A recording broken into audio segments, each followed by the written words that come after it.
Christianic C1 Review covering Las Vegas and the world. Today we welcome Jeff Meyer. He is the CEO, president, and owner of one of the longest-running MMA promotions in America, Tuff-N-Uff. Their next show is at the Palms Casino Resort on January 22nd, 2026. Jeff, thanks for joining us today on C1 Review here in Las Vegas. How are you, sir?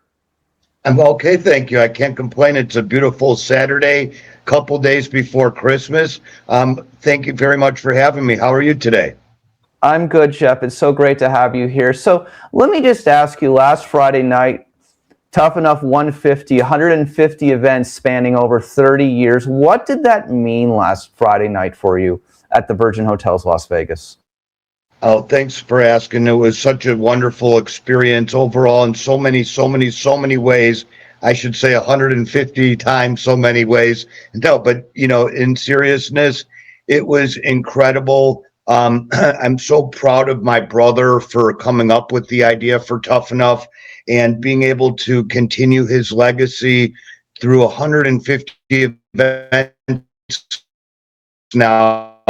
Was a real honor, and thank you very much for being there. It was so cool to see Vegas Royal, and it was just such a, I'd call it, maybe a proud moment, crowning joy, if you will. It was truly incredible and meant a lot that you guys were there.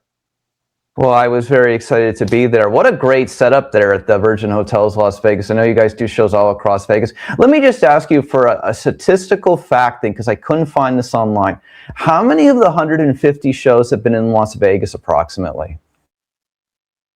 Oh, gosh, that's a good question. Thanks for asking. Probably about 140. Okay, we were in the very early days, well, maybe closer to like 135. There were very few events. They were very sporadic. And what I mean is, like, my brother and I were karate kids growing up, okay? So, like, specifically Taekwondo. So when the very first UFC happened, we knew it was something we wanted to be involved with. My brother always said it was love at first fight when he saw the very first UFC and we were both watching it live. So in the very, very early days, we didn't know what we were doing. And quite honestly, I still sometimes feel that way. Like, we're trying to do this and we improve every event. But in the very beginning, we were, just trying to muster up enough funds and know it all and, expertise, I guess, if you will, to promote events in Chicago, where we grew up. Okay. So the very first, like, 6 events were in Chicago and the suburbs. And then that was started in 1994, Chris. Believe it or not, our first show was in June of 94, right? So then we moved, my brother moved out to California. And in 2002, he says to me, Jeff, I think we got to try it in Vegas. Okay. It's the fight capital of the world. It's a 5-hour drive from where I live now in San Diego. And let's try it. So, happy to tell you that he started, got like Tuff-N-Uff officially set up as a business and licensed with the Nevada State Athletic Commission in 2002. And that's when we started to like really get a little bit more serious. So to answer your question in a very less long-winded way, 95% of the events have been here in Vegas. I figured as much. And as well, if I'm not mistaken, Tuff-N-Uff is the first promotion in Nevada to get an amateur fighting license, correct? Yeah, you must have done your research. Thanks for spending time to look into that. I'm so proud of my brother. And I'll tell you a quick funny story about that, Chris. He was like, I remember vividly telling me, like, we got to do this amateur MMA thing, Jeff. I'm telling you, there's nobody in Nevada yet. It's that amateurs need a safe and reliable, reputable promoter to, hone their skills and test themselves in a safe environment, right? And I remember, I'm like, Barry, I don't know if people will come to see amateur. I'm kind of envisioning Golden Gloves boxing, where they wear the helmets and very scant crowds. I think, for the majority of those amateur boxing events, I didn't see the vision, but thank God he was so persistent and he knew it much more clear than I saw. But so, yeah, he lobbied the Nevada State Athletic Commission in '08 from what I was told, he brought some doctors and lawyers and a sanctioning body called the International Sport Karate Association to the Nevada State Athletic Commission to lobby to get amateur MMA legalized. And so we were the first and one of the only ones here in Nevada. Believe it or not, back then, UFC was not quite as frequent as they are now, right? And they're all over the world and such. And we were doing events here in Vegas every month. So we were the most active combat sports promotion in Nevada for many years. Yeah, and that there's so much history I have to ask you, but I want to go back just for a moment. I mean, you talked about this, but it's just kind of like, the first UFC happens in 1993. Great Art Davie, press, see you on every guest. Great man, great individual. Got to be there for his Hall of Fame ceremony at the Palms, which is where the next Tuff-N-Uff event is in January back in 2018. Then you guys get on the scene in 2014. Why don't you tell me a little bit more about, your brother Barry and how you've kept that vision going today? Okay, thanks, Chris. You mentioned Art Davies. He's a dear, dear friend of mine. I met Art in Bayamon, Puerto Rico on a bus to the UFC. We were at UFC 8, if you remember, David versus Goliath, little guy versus the big guy. And my brother called me and it's like, hey, Jeff, my friend Keith Milkey is going to be fighting in the UFC. Do you want to come and corner him with me? And I said, oh, my God, yes, please, right? So we go down to the very first UFC. My very first UFC was UFC 8, as I said, but my brother went to UFC 3, 4, 5, and I'm not kidding you. I have in a scrapbook here, VIP ticket number 1 and 2. Him and my dad went to UFC 3, 4, and 5, and I think 6, skipped 7, then we went to 8. And so anyway, I met Art, and he's just been such a wonderful and nice supporter of my brothers. He really loved my brother, and so I also love my brother so much, Chris, and I miss him. I hope I don't get choked up. It's still something that to this day I carry, very heavily with me. I joked via text with you the other day that I don't get up early. This is Vegas. Do you see the 30 years of bags and what did I say? Like sorrow and worry and misery and happiness and sadness and joy, all those things over the years. But, I try to make light of life in general because, you only live once, Chris. And I think, that's my just coping mechanism, or I guess whatever. But the truth is, I love him, and everybody that knew my brother loved him so much. He was such a righteous and generous and gentle guy. He would do anything for anybody. And he was, like I said, a gentle guy, but he was also, I'd call him like a gentle giant. He was the toughest guy I ever knew. I got in a million fights, well, maybe thousands of fights against him as kids, brothers, growing up. And so he beat me up about 1,000 times growing up. But I've also been in fights with him against others, and I've never seen anything like it to this day. But he used to always tell me, Chris, there's always somebody tougher, and his best friend was a junior Olympic judo athlete, right? And so like he was the toughest guy my brother ever knew, Jason Feig. And he and my brother, as I mentioned, my brother went to the early UFCs with my dad, and this friend of his, Jason Feig, and his dad went. Sorry, I'm getting long-winded here, but in summary, he was the epitome of martial artist, respect, discipline, honor, integrity. And I try very hard to keep, his memory alive by keeping Tuff-N-Uff going. And there's so many people that when my brother was here, he lives that he touched, his legacy is so strong. I feel like, gosh, I've made so many mistakes on this journey, but luckily he was such a strong force in the world of MMA, I guess. He built such a strong foundation that seems impossible for me to mess it up or something. I guess that's maybe a little bit of an You, exaggeration. I well, try my hardest. you've kept going, and the reality of what it comes down to is because you've kept going, that's more than most people ever do, I think. And look at where you guys are more than a decade later. I think it's phenomenal. Thanks, Chris. There was a, bit of a rocky time right after my brother passed, and we didn't know what to do. I was on like some crazy heavy meds, the psychiatrist, whatever. My family's like, oh, you got to go see these shrinks. And so I go into there and they put me on like something called Seroquel, some Balta, Xanax, like you name it. It was probably in the cocktail of stuff they had me on. I could barely function and drool, but I was drooling from these meds, but I have such a strong team here. It's like a family, Chris. Most of the people with me have been with me for 15 plus years. So I'd like to acknowledge Justin Bernard, please, my announcer, one of my best friends. He basically carried me when I couldn't even think straight. And I'm so proud of him, Chris. If I may just toot his horn for him for a moment. Sure, absolutely. Do whatever you like. So we call our shows the future stars of MMA. You'll see it like on the very top of all these posters.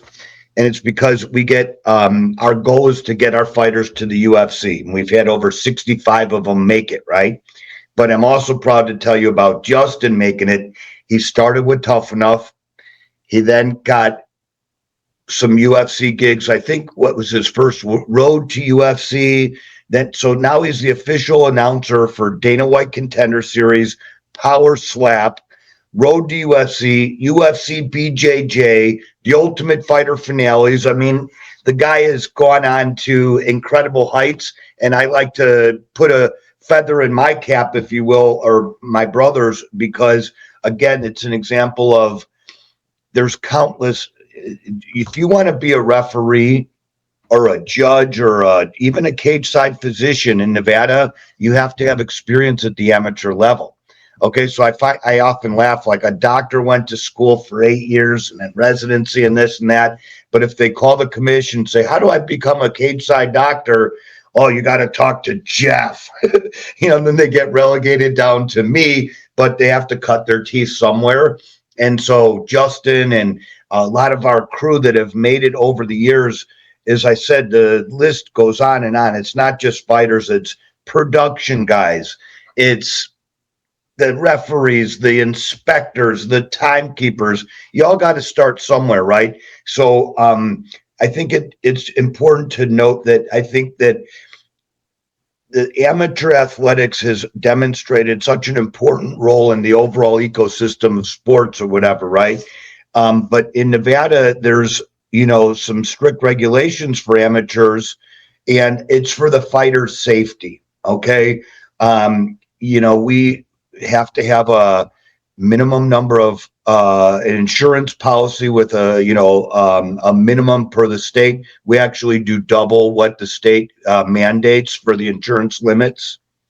You have to have an ambulance and doctors. We always have 2 ambulances, and there's probably 8 cage side physicians because, as I said, they're all learning and they all want to get up to the UFC. So all of the students, or I guess you would call them residents, that you'll see, like when you were there last Friday, you saw a ton of these medical staff buzzing around, and it makes me feel so safe because, let's face it, they're beating the crap out of each other, right? And I always am so proud of the medical team. Over the years, I timed it. This one doctor, Ronda Rousey, she got in the cage was something like on average of 4.7 seconds from the time of, an injury till when the cage door was open and she was next to the fighter or patient, if you will, in the cage. So it's a huge honor for me to continue my brother's legacy in this amateur thing. As I said, Chris, I didn't know what it really would turn into. And I admittedly disagreed with him, but thank God he, like I said, beat me up 1,000 times growing up, and he beat me up on this one, and he was totally right. Great stories for sure. So let's just break this down before we get into some current events. For you, tell me about the upcoming show at the Palms on the 22nd next year. Yeah, thanks. So our first event of 26, I'm so excited. We'll be at the Pearl Theater at the Palms on Thursday, January 22nd.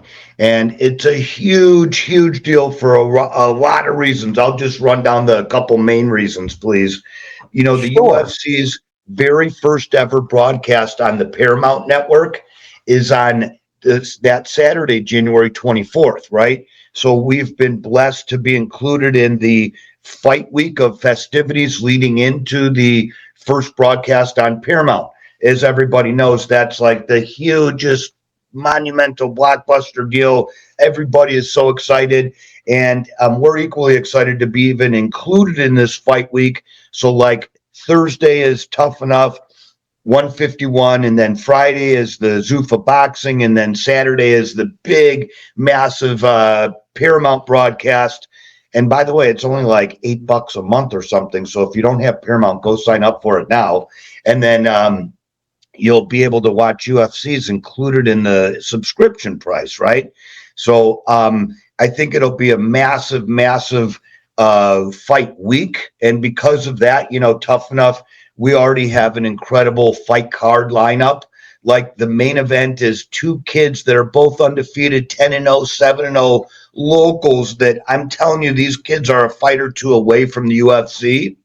Okay, but there's just a laundry list of other incredible local high-level talent. And one in particular I'm really excited about. Well, she's not local, but Smila Sundell is a very well-known, great story. Just to tell you, please, is she's the youngest female Muay Thai champion in the world. At 17, she was crowned the world champion in one fighting championships. And from what I understand, she was stuck in like Thailand during COVID because of the travel restrictions, right? So she was training at the Fairtex gym and like beating up the boys, and then they put her in. She was winning, and then not only sorry about that, against the boys, she ended up becoming a professional at 17, capturing the world title, right? So she's making her MMA debut on January 22nd, and there's tons of buzz around it. I'm so excited to tell the world and you, Chris, like I had the Swedish documentary film company in my office sitting right over here last week doing an interview about her because, gosh, I'm so excited, but she's got a huge following. The world of kickboxing and Muay Thai is really excited too. So much good and exciting stuff going to be happening in that venue in particular. The Palms is such a beautiful world-class theater and intimate, even though it's huge and like could hold 2,000 people. The seats are in such a way like an amphitheater. You look down, not a bad seat in the house. And I hope that anybody within earshot can please come out here and join us. Absolutely, 100%. Of course, great. The Palms Theater is great. It was there again for Art's UFC Hall of Fame ceremony back in 2018. Wonderful, wonderful place for sure. Let me ask you, what do you look for today in a fighter? What are some of those characteristics that make a great fighter before they go to the bigs, in your opinion? Well, that's a great question. I mean, the truth is, we think that athletes can come from a variety of places, but we oftentimes look to the local mega gyms, the big MMA, massive gyms out here, and they often supply, like they have top level talent coaches that are training UFC fighters, right? So if they tell us somebody's ready, we know they're ready. But we also understand people sometimes with great talent can't afford a gym membership. You get videos all the time of these kids like training in their gyms, and like with their brother. And of course that pulls at my heartstrings because I miss my brother, and have such fond memories of training with him growing up and stuff. But we oftentimes look for, we'll look at anybody. But I also admit to, like, trying to scout a little, whatever we know the wrestling and jujitsu and judo worlds are, very in line with we think our next champions are going to be. Although we've seen a resurgence in kickboxing now, right? But I've oftentimes reached out to lots of like Division I wrestlers and judo and jitsu champions, because these kinds of pedigrees are, let's just call it, like I say, the new jujitsu and judo mom is like the old soccer mom or the old karate mom. You go to these kids classes at Extreme Couture or Syndicate or Freestyle MMA, and there's 100 kids running around practicing and doing arm bars, and like, you'd be watching YouTube and scroll and something related, and you see a kid pull an arm bar on the street. We never saw that back in the early days, Chris. You remember? Absolutely. I mean, so much has changed and the internet changed a lot, but let me just say, so here's what I'm going to say. There's, hundreds of MMA promotions now. I mean, you guys were one of the first, obviously, in the middle of the 90s, been around for more than 30 years. I mean, here's my question to you. You say you go get the talents from the gyms here in Las Vegas and beyond. I mean, the reality is, do you get a lot of submissions from like these different guys in different promotions across America? Well, yeah, look, I have aspirations someday to maybe, if we can, grow Tuff-N-Uff into other markets. I'd love to see, a regional real champion in America crowned, and each different region. But, look at the history of Tuff-N-Uff was when we were just doing amateurs for many, many years, the fighters would capture our championship belts and then have to go fight elsewhere. And there's no pros here in Vegas. So they would go to other states, wherever there's a promotion. Now that Tuff-N-Uff is doing pros again, since we came out of COVID with the, whole rebirth, and we were doing professional and amateur shows. So a fighter that wins our championship belt gets a pro contract with us. Now they don't have to go anywhere. We have the direct pipeline. Okay. And let me just please tell you, Chris, the UFC brass, like Sean Shelby, the main matchmaker, he was sitting in the front row. I don't know if you saw him, but they come to almost every one of our shows. Some of the biggest executives, UFC fighters, are in our crowd. So I think the fighters know, that this is the place to be seen in front of the right people. And guess what? By the way, if you win it Tuff-N-Uff and you're, not injured in any way, your medicals are cleared, your licenses are cleared, and you're ready to get a call up to the UFC, baby. It's happened. Like, I'm so proud of this kid, Eric McConico.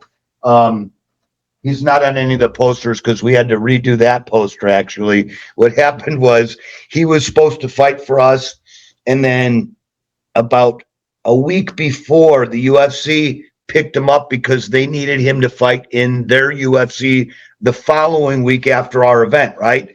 So we're like, oh gosh, we're so sad to lose our event, but at the same time, so happy for him because he made it to the big leagues, right? And so that's just like, I think one of the unique things that Tuff-N-Uff has to offer. And I'll support any fighter in any promotion anywhere. I've been to hundreds, thousands of fights all over the world, and I'll go, and I love watching fights when I'm not working at a fight, and I can cheer on my friends, but I'm happy to take fighters anywhere from anywhere on their journey. Our focus is, of course, on American fighters. We're an American promotion, and there's tons of great promoters all over the world who will get talent from those different areas. But we're focused on finding the next top American UFC fighters. Got it. So let me just ask, speaking of that and moving it along, just to go back from some of the history, I want to ask you one other thing. Obviously, early on in your promotion, both men and women were fighting. Obviously, women's fighting has grown over the last 20 years. Were you guys like the first? You had to have been one of the first 5 to have women and men both on the card. No, if you weren't the first, no? Well, we did do the very first all women's MMA event here in Vegas or Nevada. It was called Tough Girls, and it was during UFC 100. And I remember that was like the very first UFC Fan Expo. You remember way back when it was? That was such a fun, exciting time. And to answer your question, our very first show on June 18th of '94 had girls on it. Chris, you can watch. There's some videos out there on YouTube or somewhere on the internet in the ether, but you can actually find that we've had girls before it was cool or fashionable or whatever. In fact, our Instagram and YouTube, I think, has a really cool quote from Joe Rogan talking to Juliana Pena. And she was like, yeah, one of my training partners fighting for Tuff-N-Uff. And he's like, oh, yeah, I know Tuff-N-Uff. I used to go before girls were in the UFC, and me and Eddie Bravo, his best friend, got hooked on girls fighting at Tuff-N-Uff. I mean, I'm so proud of that. And, Joe is such an awesome dude. I used to be like pretty close friends. Well, I mean, I haven't seen him in a long time, but the last time I did see him, I waited in the line of fans that could go shake his hand and talk to him for a second. And he's like, Jeff. I'm like, Joe, it's so long I haven't seen. He's like, dude, don't feel bad. You don't have my cell phone anymore. I have assistants who have assistants. And I don't even know what number you had. You're still my friend. I love you. Do not feel bad. And I'm like, oh, I do kind of feel bad. I wish I had his number still, but such an awesome dude that I got to meet in those early days, of going to the UFCs. And actually we met, just a quick side story. I met Joe in Sao Paulo, Brazil in '03. No, wait, sorry. That was '03 when Eddie Bravo won the Abu Dhabi Combat Club World Championships. And we went down there, and Eddie's, of course, like I said, Joe's best friend. So Joe was down there, and we all were just hanging out after celebrating Eddie's win. And that was so cool. Now I've distracted myself. What were we even talking about, Chris? I think he answered it, but the thing is that I feel like I don't know the whole entire history of MMA, but I feel like you guys have got to be the first, if not one of the first three promotions to have women fighters. That's basically my point. Yeah, you're right. Thanks. My brother, like I said, he was like, give anybody a chance. He was always rooting for the underdog. And, just quickly, please, Chris, while I told you about him being the toughest. Take as much time as you want. Thanks. It's like I said, I've seen him knock dudes, huge guys out.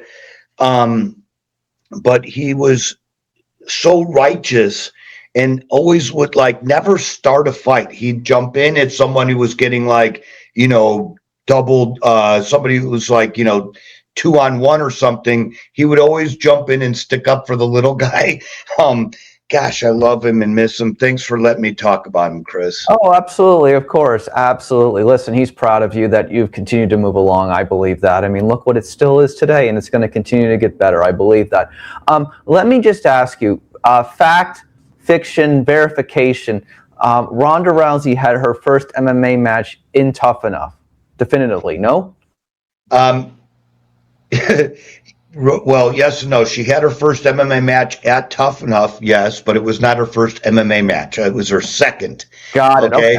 Yeah, thanks. But I remember that so vividly. I remember my brother was telling me, and I love to tell this story. He's like, yeah, this judo Olympian wants to fight for Tuff-N-Uff. She's having a hard time finding fights in California. And we had a fight the following week when he was telling me this, right? I'm like, oh, no way. So cool. Let's see. So we tried to get her fight. We couldn't make it happen the next weekend, right? But my brother invited her and her mom out, and they came, Ronda and her mom, who is also an Olympic judo player. Both of them came and were our guests, just to show her what, our events are like. And the following month, when our next event happened, we did get her a fight, right? And at the time, there was an article when many years later, Ronda talks about that time where she was thinking about throwing in the towel because nobody would fight her, right? And then, so thank goodness my brother and Tuff-N-Uff helped, Ronda get the fight. She had another fight, and next thing you know, she's like the biggest thing since bread was ever sliced, and so proud of her. And another last time I saw Ronda, it was at Mandalay Bay. I was coming out to go get some friends into the UFC, you know, and she was coming in, and like we happened to encounter each other in the lobby. She's like, Jeff, and gives me a big hug. And it was so cool. We're talking for about, I don't know, a half a second. Boom, this huge crowd of fans starts to like surround her. She's like, oh, gotta go, boom. And then she took off. But that's so cool to be around like such awesome high level people, and, you know, having a small part in her journey is a real honor, Chris. Oh, I can only imagine. What is your relationship like with Dana White? I know obviously you guys are on the Fight Pass. How often does he come to your fights? Over 60 fighters, correct, in 30 years have gone to the UFC, no? That's right. Yeah. I mean, I wish that he came to more events, but he's a very busy guy, obviously. And I'm so happy to tell you that he's been so supportive of Tuff-N-Uff and given me great advice over the years and welcomed me, you know, into his office even. What a guy. I'm so honored to be able to work with his teams. You know, he's got some really talented, as you can imagine, they're a mega bazillion dollar company. He's got the best of the best of the best working for him. And I get to work with them too, right? Oh my God, it's so awesome. And I'm very proud to tell you that, you know, we work with the UFC Fight Passes. You described their digital subscription service. And I get to go over and have lunch at the UFC almost anytime I want to. So if you're a huge sponsor out there and you want to sponsor Tuff-N-Uff, come to Vegas. I can take you to the UFC for lunch and rub elbows with all the big name fighters you've ever seen until your heart's content or whatever. But yeah, Dana's so awesome. When he comes to our fights, like the last one he came to is at the Sahara, and it's such an honor for me to, like, you know, oh my God, Dana's coming. Okay, so I run out there and greet him and try to think of something funny to say, or, you know, tell him thank you for coming. And it's really such a cool experience whenever I get to talk to him. Obviously, the guy moves mountains, right? So any time I ever get the chance to talk to him, it's awesome. And thanks for asking, Chris. He's been so helpful in building and shaping, you know, our sport. Anything the guy says, you can pretty much assure is gold. Well, I feel like I've accomplished the Mount Rushmore of CY interviews. You know, we've had on Art Davie multiple times, Dana White multiple times, and now you're like the missing piece. And so, you know, to me, this is an exciting moment for me today to have you here with us talking about all this stuff, because I lived all this stuff with you in that regard. You know what I'm saying? So have you guys pretty much had a show almost in, like, I would imagine, what, 70, 80% of the Las Vegas resorts? I can't keep track.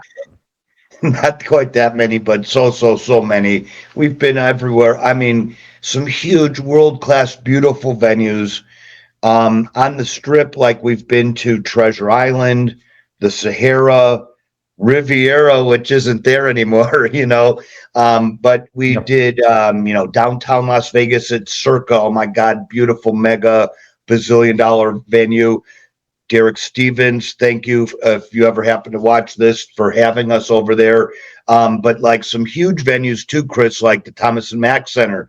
We did, I think, 8 years in a row, a show we called Pack the Mac, where I gave away all the tickets for free. And we had like 16,000 people in there. And, you know, growing up, that was where every major, mega, massive, well, not all of them, but tons of big boxing and UFC pay-per-views happen, right? Yeah, before everything expanded, absolutely. So we've been around town, and, you know, we've been from the best to the littlest, like that. What's that movie with Kevin James? I think Here Comes the Boom. You know, Correct. where you start in the barn or the backyard, you make it to the barn, then a nightclub or something. So like we've had that whole entire trajectory, if you will. And I think we're kind of like, you know, right here. I like to think of us as the little brother to the UFC. They're so good to us, and we're in their backyard, right? So whenever you come to a UFC, I promise you're going to rub elbows with some high-level UFC executives, fighters, you know. And for us, like, I'm still such a huge fan. These fighters are like royalty or whatever, you know. Celebrities. Our crowd loves it when a UFC fighter walks right by them at our events. That's like, you know, sometimes as close to a fighter they'll get to be able to talk to or take a selfie with them. Wonderful, absolutely. All right, let's wrap up with a couple of last things. What do you think about the professional sports trajectory over the last 10 years and how it's changed Las Vegas overall? Oh my God, what a transformation this town has, like you said. Well, there was nothing, no major professional sports teams here. It was the UFC was the hometown team, if you will, or whatever. And so being in that, world is so cool and exciting. But to see what this town has done, welcoming the Golden Knights, then the Raiders. Now we got baseball, basketball here is on the horizon. It's a really exciting time to be involved. And, I feel as if Tuff-N-Uff. Look, that reminds me, I want to show you something. Believe it or not, this was a proclamation presented to us from the Nevada legislature. Okay. Let me read a sentence to you, please. It's just a bunch Sure, of weird absolutely. Sure, absolutely. all this stuff like this. Okay. The Board of Commissioners of Clark County, Nevada, do hereby recognize the late Barry Meyer and his brother Jeff are acknowledged as innovators in the Las Vegas sports landscape and for their important contributions to the combat sports promotions in Nevada. On this 15th day of August in 2025, Tuff-N-Uff has been remembered for their valuable contribution to the Clark County community and to combat promotions in Nevada. I mean, what an honor, right? Oh, absolutely. No denying. I'm guessing that was on the 30th anniversary. Yes, that's right. It was. I had no idea what was happening, and these guys, came in with the assemblyman, and they're like, "Here, we want to show you something." I'm like, "Guys, doors just opened. I can't even look at it. There's like people coming in. Guess I got to go run and talk to." So they brought me in the cage and presented this thing to me, and what a cool, exciting time to be involved in this sports landscape. I just hope that as it evolves, Tuff-N-Uff can stay in its good graces and continue to grow alongside of it. Well, I mean, I'm sure that one of my last thoughts is being on UFC Fight Pass has absolutely expanded your fan base, no? Oh, tremendously. Look, and it's the gold standard world, destination for combat sports fans, right? So not only does it, I think, increase our reach globally, but it also says, like, to see on our posters the UFC logo. Oh my God, for me, that's like such a badge of honor, if you will, and instantly recognizable. Anybody that sees the UFC logo, like my brother always said, the cool thing about our sport is it doesn't matter what language is spoken, what country you're in. If a fight breaks out over there, you don't have to explain the rules, and everybody's going to watch. Okay. So just like the UFC being ubiquitous, everybody knows it. And if a casual, like, let's say, visitor to Las Vegas that's maybe never yet heard of Tuff-N-Uff walks by and sees that logo, they know what it is instantly. Absolutely. Last question for you on a side note. As a longtime promoter, thoughts on the Jake Paul, Anthony Joshua thing last night? Wow. I mean, what a fight. Incredible. What a production, and so big time. Congratulations. The guy, many people think, he's just an influencer. He's not really training. The dude looks like a professional boxer. Sadly, he got clipped last night. But I'd say, credit where credit's due. What an incredible success story. And I aspire to be as successful as him someday, maybe. But anybody that was sponsoring that event, wink, wink, Torque Law, I'm talking to you. Please give me a call. Here's my response to you in closing. If he ever chooses to transition to MMA, Jeff's ready to go. Yeah, the cage is open for business. Let's get to work. So finally, just tell me about tell me again more information. When did the fight start on January 22nd? Give me all the information about the fight card at the Palms. January 22nd, 2026, of course. Okay, thanks. So January 22nd, Tuff-N-Uff 151. Doors open at 4:30. The first fight's at 5. That's the first undercard amateur fight or prelim. That'll be broadcast live on our Facebook and YouTube, as well as the UFC's Fight Pass's Facebook and YouTube. And then at 7 o'clock, we go live with the first main card pro fight on UFC Fight Pass. The card is headlined by 2 undefeated, incredible fighters who are both local. Tyshawn Williams is 7-0, and Habilo Azizov is 7-0. Somebody's always got to go. These 2 kids are so close to getting to the UFC. And then there's an awesome laundry list of talented, massive, huge, talented fighters, including Smila Sundell, who I was telling you about, making her pro MMA debut. Renato Canuto, who's a world-class jiu-jitsu champion. Sale Everett, who's one of our big, top, up-and-coming talented fighters. I could go on and on and on, but you have to be there to see the next rising star, future star of MMA that's going to be in UFC someday. And you could probably say, oh, my God, I was there when XYZ fought. The AAA of MMA is Tuff-N-Uff for sure. Jeff Meyer, thank you so much for joining us today on CY Interview. And thank you so much for all the contributions that you've given to the entertainment and fight community in Las Vegas, promotions and shows all across the entertainment capital of the world. And thank you so much for your time today. My pleasure. Thanks for having me and for coming to the fights. I sure hope to see you on January 22nd. Have a wonderful Christmas and New Year's.